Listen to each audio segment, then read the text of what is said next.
First up tonight, today a double smackdown on executive pay at bailed out banks and financial firms. Payzar Ken Feinberg demanding top executive salaries at 7 firms that received huge amounts of bailout money be slashed by up to 90%.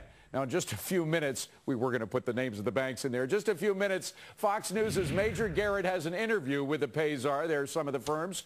The second blow came from the Federal Reserve. Now, they want to widen the net and review and approve executives' pay at 28 top banks, from 7 to 28. What is the next step? Will this make the companies take less risk? Or is this just payback time for exorbitant payouts? Democratic Congressman Chris Murphy of Connecticut is on the House Committee on Oversight and Government Reform. And Republican Congressman Jim Jordan of Ohio joins us as well. Both join us from inside the Beltway. And I hope you guys don't mind, but we like the two-shot. We like to see both of you so we can see your body.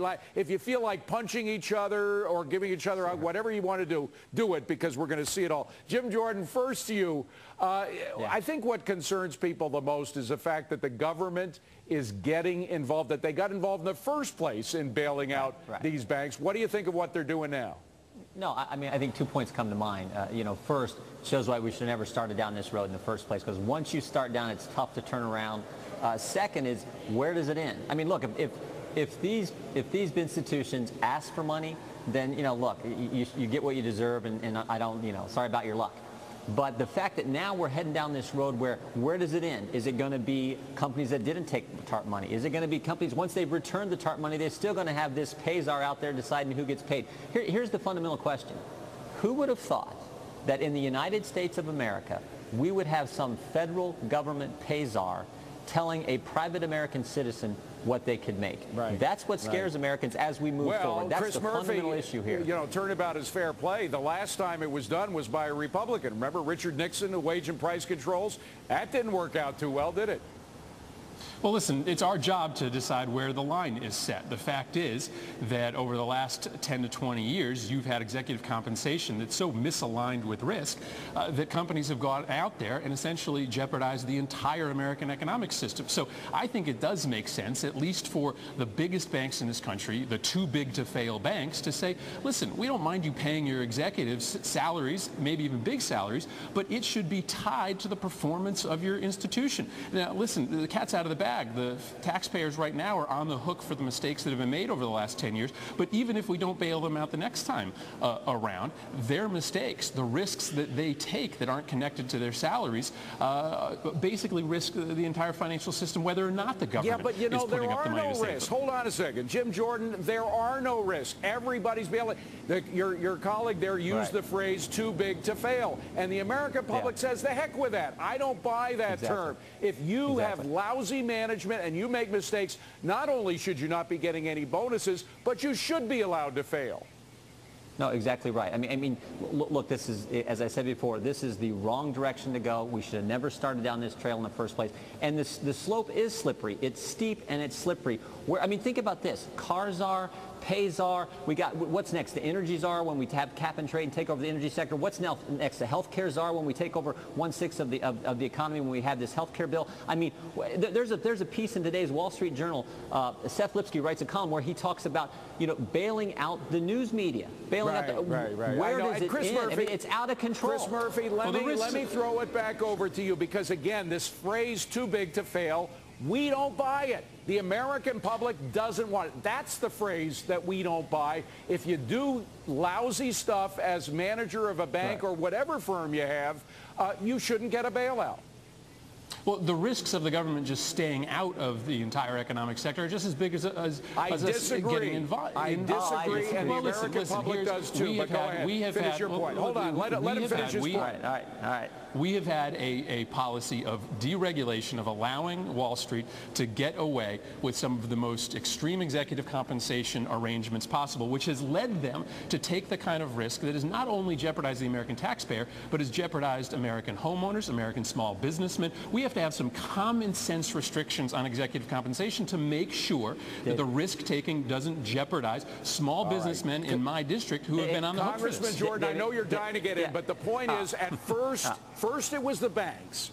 Then companies like American Express called themselves a bank so that they can get bailouts. Yeah. AIG, which was an insurance company, called themselves a bank. We've sunk $180 billion into them. I mean, if you buy into this systemic risk argument, you're going to have whole slews of big companies that are eligible for bailouts. It never stops. Here's what Chris and his party, who's running the government, here's what they miss. If big federal government spending and big federal government regulation was going to get us out of this mess, we'd have been out of it a long time ago, because that's all this government's been doing for the past year. And what do we have to show for it? Huge deficits, huge national debt, 10% unemployment. That's the problem. It doesn't work. That's why we can't continue down this road. We got to get back to basics. If you screw up and you fail, you suffer the consequences. That's a free market. That's the United States of America. Listen, I don't think the majority of Americans agree that you should continue to pay massive bonuses and massive salaries to Wall Street executives, even when their companies are losing money. And certainly to the extent that those kind of incentive packages are risking their finances, their savings, and the security of the small business community in their districts, they want to see some common sense regulation. I agree. They don't want to see government overstepping our bounds, but it's our job to step in and try to propose some common sense regulations to try to control the risk that we've seen. But is it, Congressman Murphy, is it also your job to give companies that have nothing to do with banking, like the car companies, $100 billion? I don't know if you saw, but Steve Ratner, who was the car czar, just kissed $20 billion away. He said, we're not going to get $20 billion back from the $50 billion we gave to GM. So that's our money.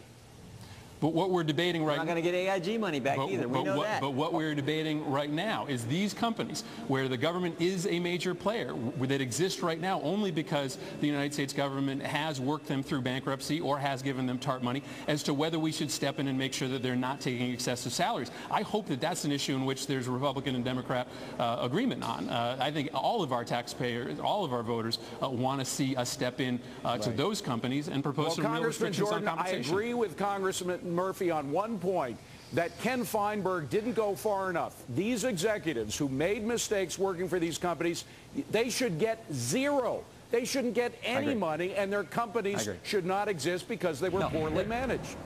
David, we can all agree if they asked for money and they took taxpayer money, okay. I mean, sorry about your luck, but that's what you got to deal with, and you stuck your hand out. Right. What I'm concerned about, what I think most Americans are concerned about, is where does this take us? Because we have seen all kinds of signals and all kinds of actions from the Obama administration and from the Democrats who run Congress about how they want to control the private sector, control business out there. That's what's scary. Well, I think that there's nothing that we want more than to get out of the business of managing, whether it be AIG or whether it be GM. But while we're doing it, we should make sure that we're being good stewards of taxpayer dollars. Amen to that. Chris Murphy, Jim Jordan, you're great guys to stay late for us. We really appreciate you coming in. Thank you very much. Thanks a lot. Well, Fox News senior White House correspondent